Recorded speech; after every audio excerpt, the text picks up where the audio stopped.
We are live. Presumably.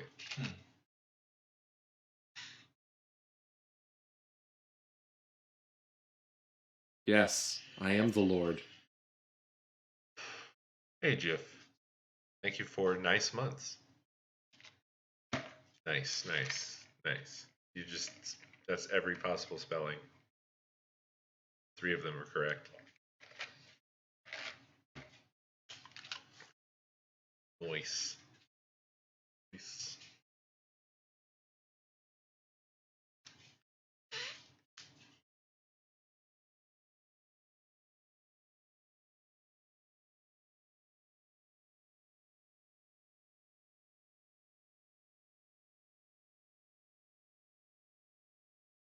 Truck zone.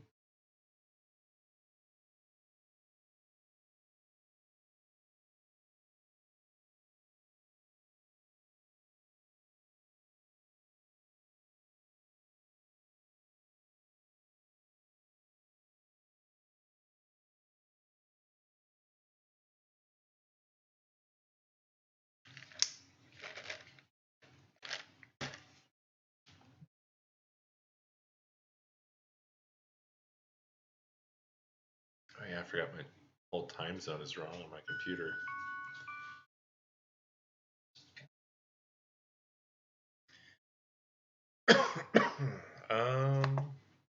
Depends on how you have it set up, right?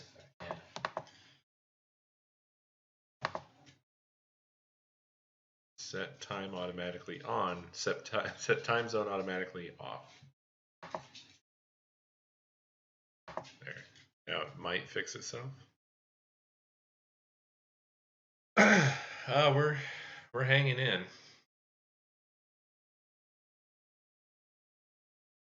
It's been wild. To be honest, I'm not that bothered. The driving's been all right. I've been making judicious use of cruise control. Usually on the long drives, it's either my feet or my butt that just goes to hell. But I've been somehow avoiding that. Yes, I am the Lord. Zarcius, thank you for 25 months.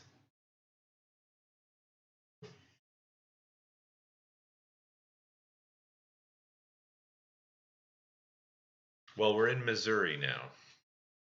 Right on the edge of Missouri.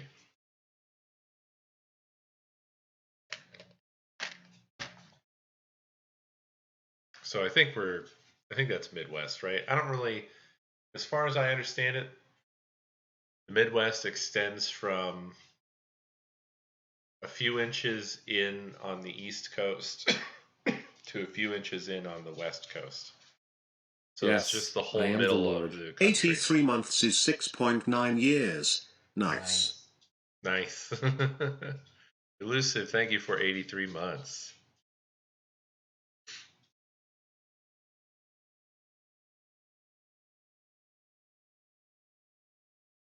We are currently in, what the hell is this town called? Jalopy? That's not right. Jupiter?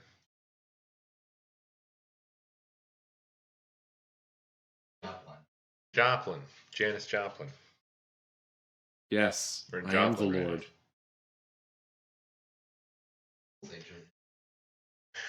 Jolene. Well, you see, Ohio includes itself in the Midwest, as far as I know. Also refers to itself as the Heartland, because it's vaguely heart-shaped.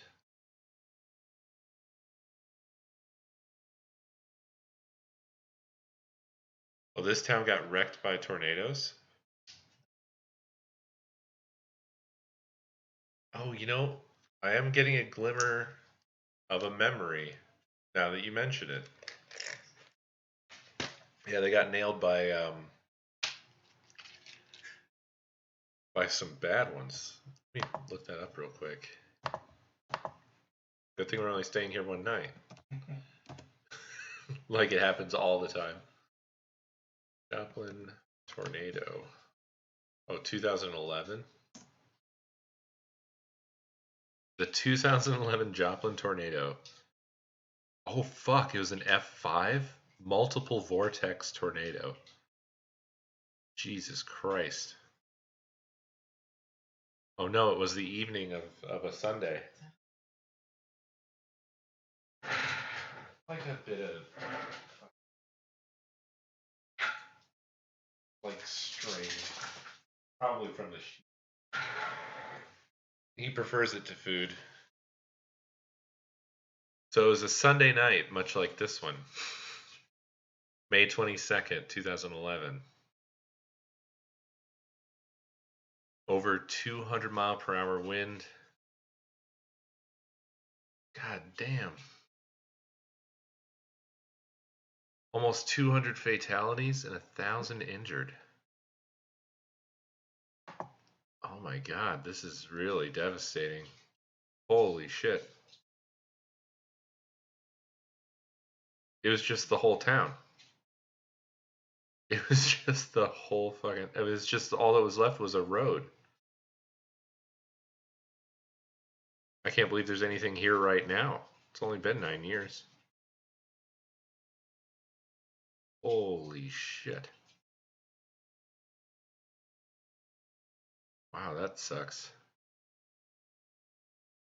That's called the spook light. The spook light?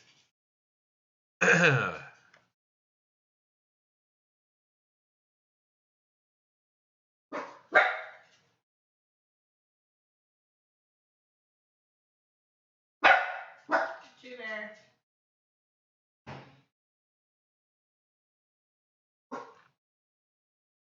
I'll look it up. Let's look up this spook light. By the way, we have a surprisingly good connection at this particular La Quinta on our La Quinta tour, which is the whole reason we're doing this. For anybody who doesn't know, we are touring every La Quinta in the Midwest. That's such a huge fucking lie. There's like 1 million of them. I was concerned about like the other night we hadn't figured out where we were stopping until pretty late in our journey. And I was like, well, I don't know. What if there's a gap in La Quintas? I did a search on Google Maps and 50 fucking thousand of them pops up. They're at like every street corner. I assume like if you wanted to have one of your own, you could just go out and pick one up. All right, spook light. The Spook Light, Joplin, Missouri. Official website.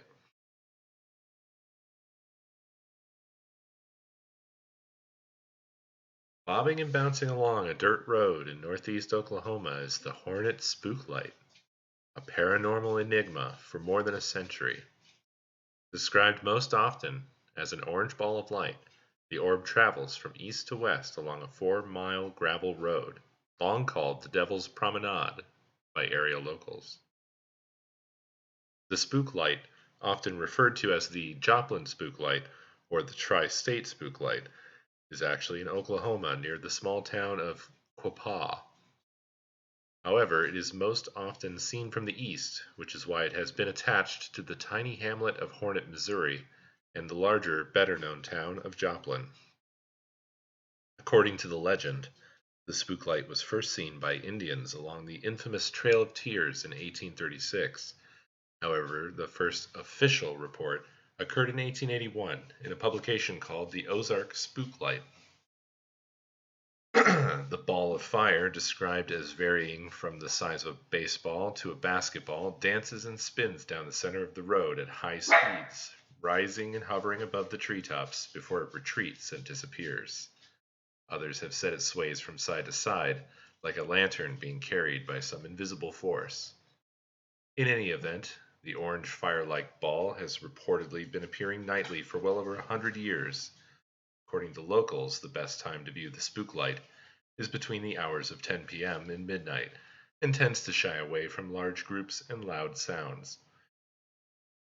Though many paranormal and scientific investigators have studied the light, including the Army Corps of Engineers, no one has been able to provide a conclusive answer as to the origin of the light. Well, ain't that something? Here, good portable. You can come back out here on Scream a Day. Ghost Hunt. I was mimicking, so like Nakomi has been taking me on a tour through her world of podcasts and shows, which in the past few months has taken a rather concerning turn towards murder and the paranormal. And so I was mimicking one of the shows that I have been exposed to, which is a BuzzFeed one called Unsolved, which is actually a pretty good and funny show. But there's, yeah, there's this guy on there named, what's his name? Is it Alex? No, I don't remember what it is, though. It's The silly one? The one that believes this stuff. He does his own reads. If I wanted to mimic him a bit better, it'd be like, bobbing and bouncing along a dirt road in northeast Oklahoma is the Hornet Spooklight, a paranormal enigma for more than a century. Described most often as an orange ball of light, the orb travels from east to west along a 4-mile gravel road, long called the Devil's Promenade by area locals. Right? Did I get it? Yeah, you're pretty much spot on.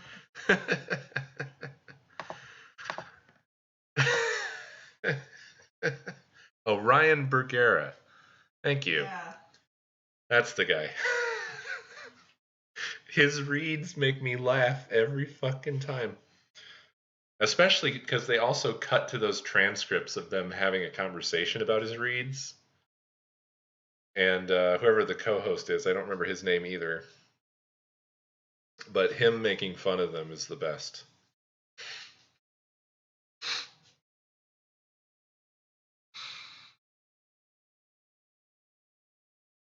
Shane, yes. Shane is the best.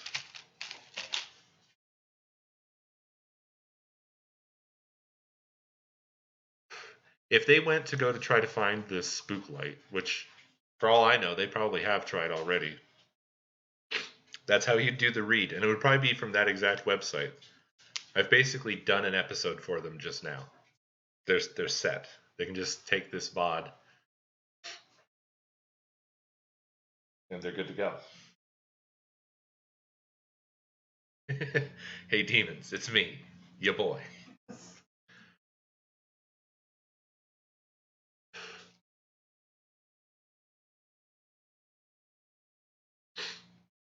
This spook light doesn't seem like a whole lot.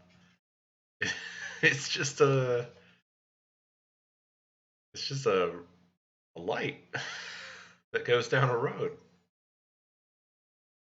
I love the standard theories like escaping natural gas, common in marshy areas.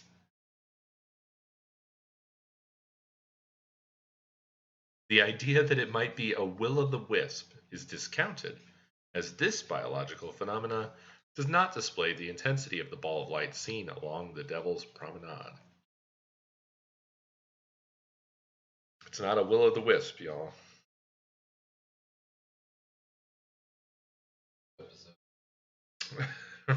Yeah.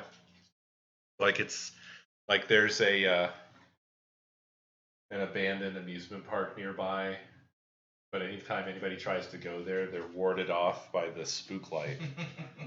But it turns out it was the janitor had a meth lab that he just didn't want anybody to find. They unmask the ball, the spook ball, and he's inside. There you go. You've just written a scoop episode. Those damn meddling kids. Yeah, it doesn't sound great. Who said this was like one of the most prominent supernatural events? You way oversold this. It's essentially somebody running down a dirt road with a flashlight.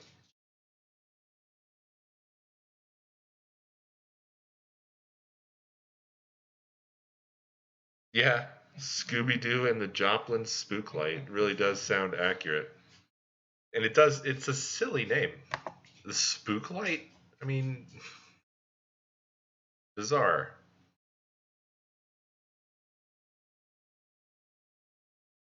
That's like some people have seen a skeleton walking down this road. It's called the Scary Bones.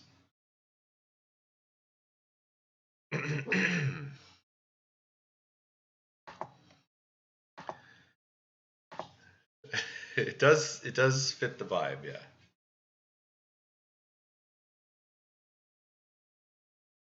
Well, I mean, it says nobody's been able to really capture it, so maybe it did get sucked up. Maybe it's gone now.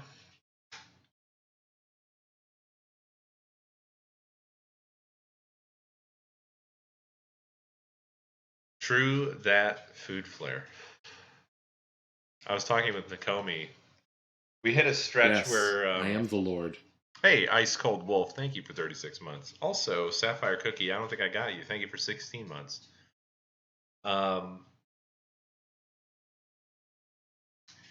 We we had some routing troubles today.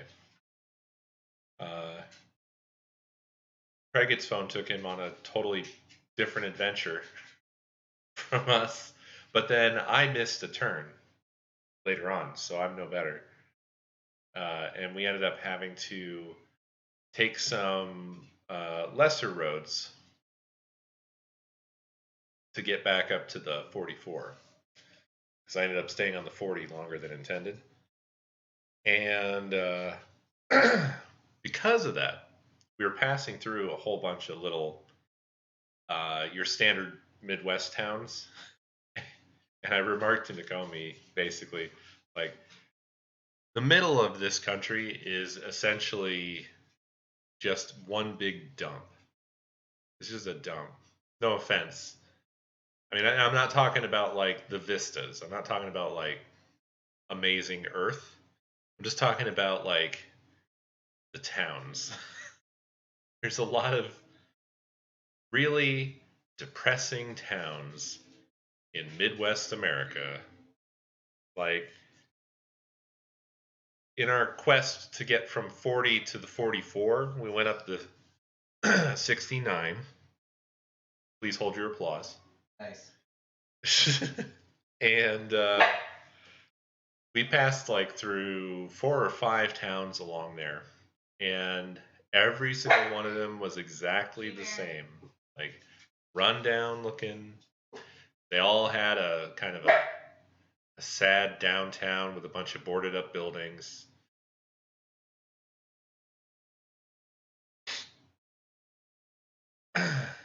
Just a big downer. It's a big downer.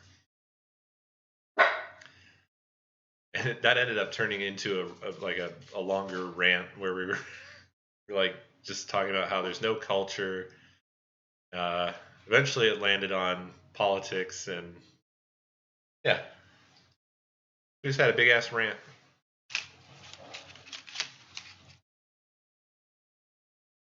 Well, I mean, it's Craig. He brought a Coke crate with him. That was basically the first exchange we had. I was literally just typing that out too. Yeah.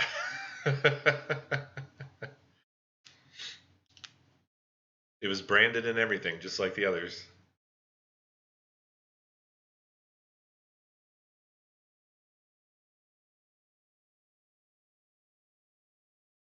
Essentially, quicker than overnight. Yeah. Hey, the sneaker net is the fastest net there is. Fortunately, especially nowadays. Oh, yeah. It was a bunch of vinyls. Some very cool vinyls. Mm-hmm. A Samus. Very cool glow-in-the-dark Samus pin. The cassette tape is awesome, too. I'll show this stuff off once we get established.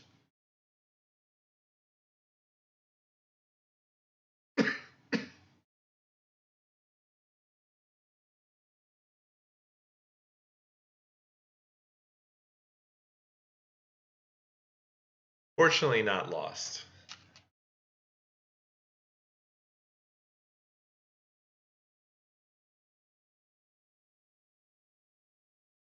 Kind of, Regu. We are going to treat one of the apartments, the smaller apartment, as entirely as like a studio, is the plan. And it's not going to be great at first, but I think that we'll be able to turn it into something very cool over time. It's going to take a bit because we have a lot of financial stuff we're going to have to recover from to do with the move and all the other shit that I've mentioned in the past that, basically the whole reason for moving. But yeah, that's the plan.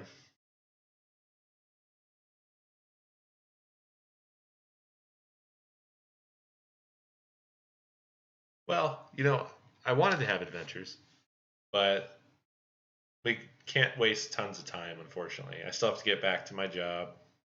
We got to get down there and get established. There's lots to do. I wanted to check out that Wolf Meow. That place looked amazing. But we've been just like admiring things from afar and moving on. But I definitely was saying to Nakomi that I wish we had the freedom to sort of leisurely check out a lot of the weird crap.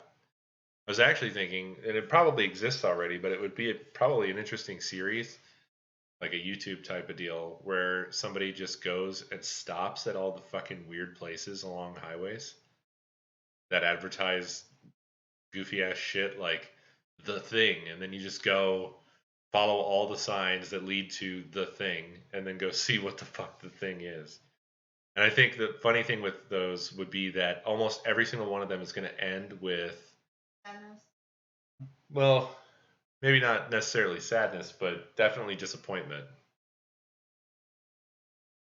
Every single episode will just be disappointing. It's like you get there and you find out that the thing is just something they have in a glass case on the counter, or or like it'll be like a poorly made dinosaur statue, just silly shit like that pretty much every single time.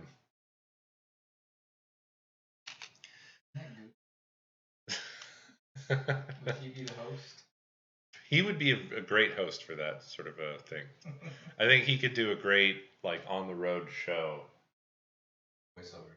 Yeah. That would be something that would be really good if it was something he and I did together. Like we're gonna check out a bunch of stupid shit.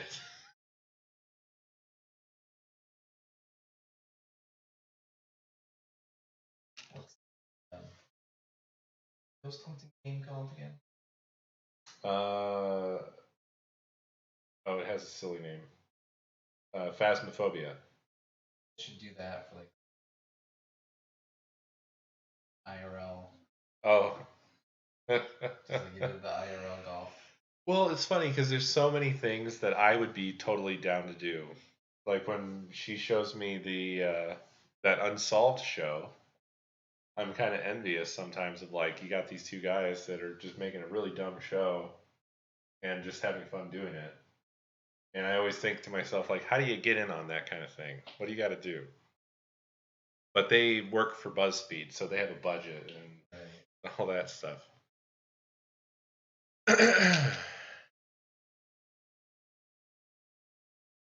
Podcast that they dive deep into the 20-year history of all the Lego computer games or video. But again, they were contracted by Lego for that. They had a budget to do it. It just takes like a lot of research and a lot of. Does it? Because I'm pretty sure I have every single one.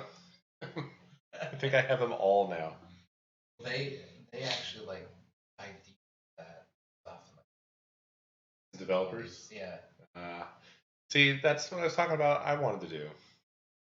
I was telling Nakomi as well that like I think that I'd like to do because I've been talking about I want to get into content creation again, but like the reason I fell out of it is because my desire for content creation is to do more like high effort Right. stuff, which Coast Quest kind of was at first.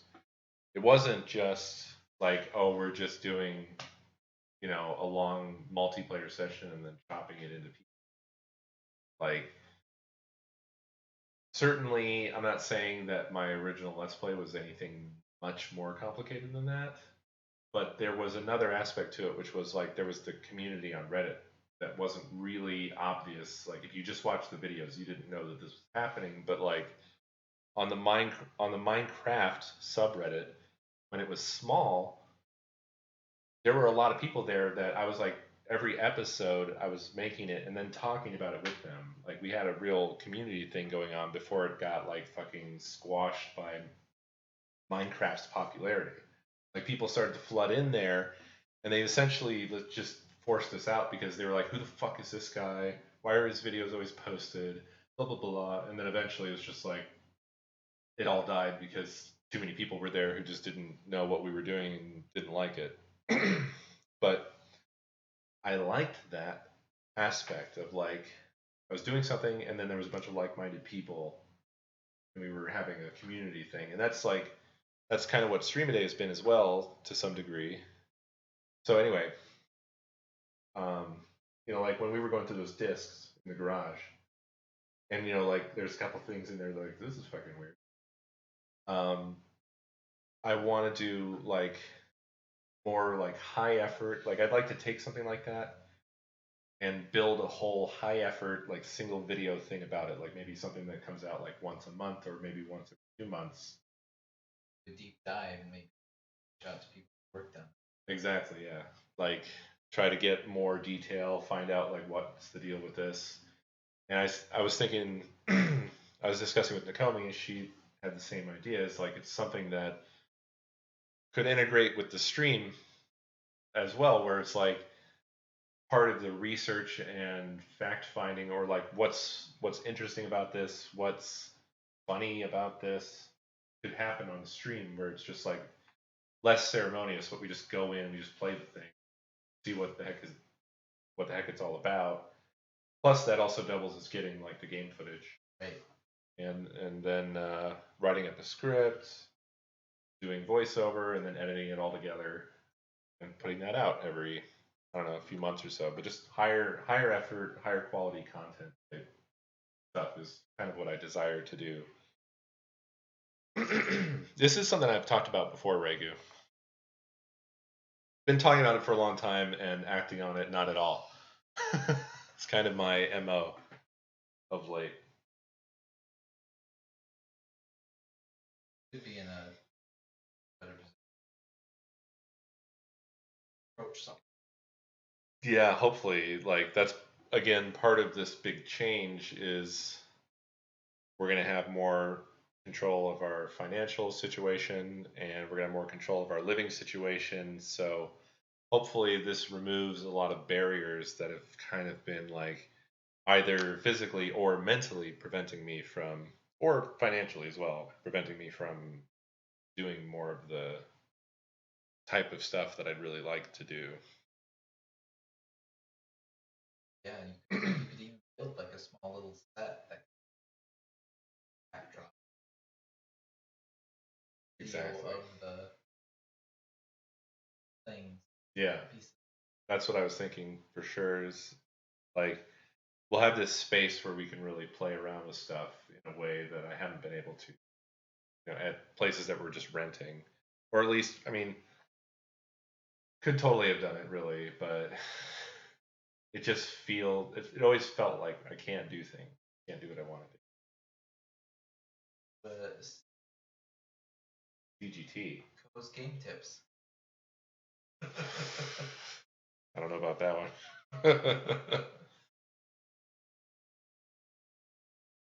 Yeah, I guess we're about 2/3 of the way through our journey. I don't think we're actually going to get there tomorrow, but we're going to be most of the way there. And then on Tuesday, we will 100% finally be at the new place. Then we just got to get unloaders. Wow, BFA.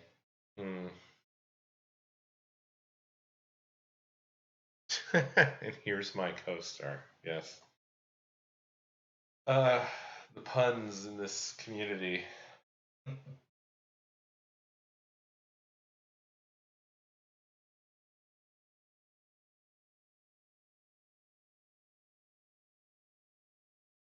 Well, we have where we're going. There's extremely limited options. We basically have two companies we can choose from.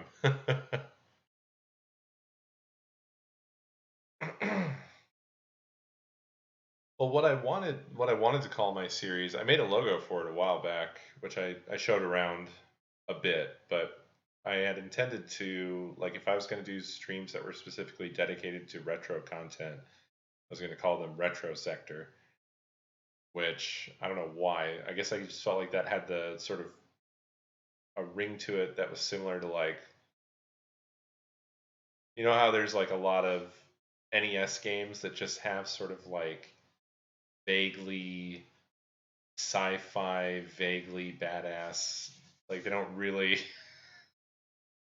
if you give it any thought or examination whatsoever, it kind of doesn't make any sense. But that's a lot of NES games were like that. Just a sort of vague sci-fi aesthetic. Yeah, Sector just makes me think of like blast doors and hazard paint, like, hazard stripes and metal, that kind of crap. Pipes, I don't know.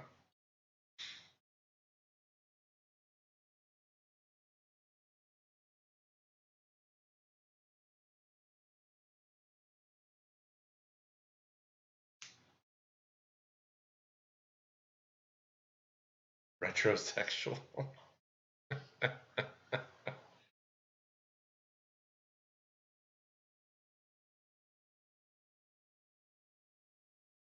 I also I also think because of the state of YouTube that if I do any of this type of stuff, it'll probably be Patreon driven. I'm imagining my forays into Patreon so far have been weird. But what I'm considering would be like the other type of setup of like on delivery. So rather than a monthly Patreon, it would be like per video, which I think would be more appropriate for that type of work. Since the stuff I would want to do would not be like it's guaranteed to happen at this time every month, but more it's gonna come out when it's done. That's the type of thing I want to do. Yeah, exactly, regular. Exactly. You said it with brevity.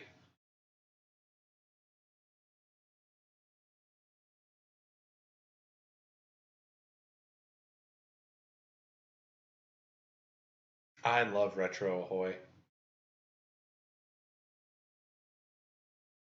That's like one of those aspirational, like, I find him a very inspiring creator because he's so good in so many ways. Like his voiceover is amazing, his research is really good, his writing is very good, his design and artwork is amazing. He does his own music. He's like the total package. He does it all.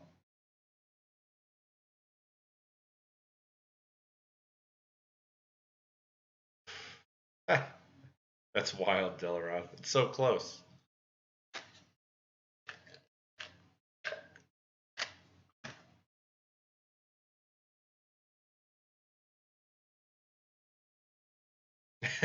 It definitely does holodeck. It's a kaiju, guaranteed. Sector A. So, yeah, we'll see. We'll see what the future holds for the studio. But I'm definitely excited to get to it. It's still going to be a while. It's not going to be like instantaneous after we get done moving. We got a lot to deal with, but we'll get there.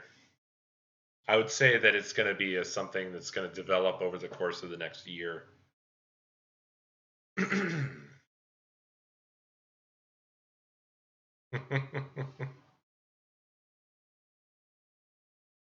Only scans. It's perfect.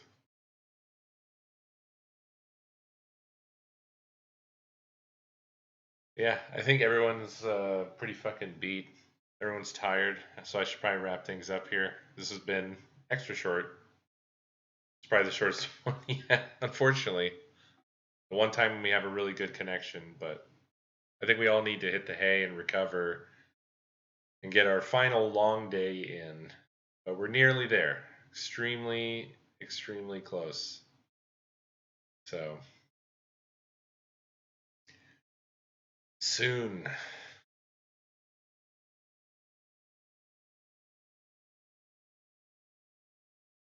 Yeah, we do have the net set up. It's ready to go for when we get there. The place is actually like we've got everything ready for us other than ourselves and our stuff. It's got electricity, it's got heat, it's got internet, it's got water. It's ready. We just got to get in there.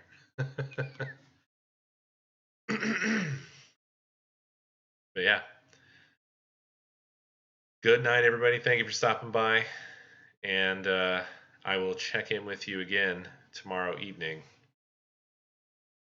Have a good one.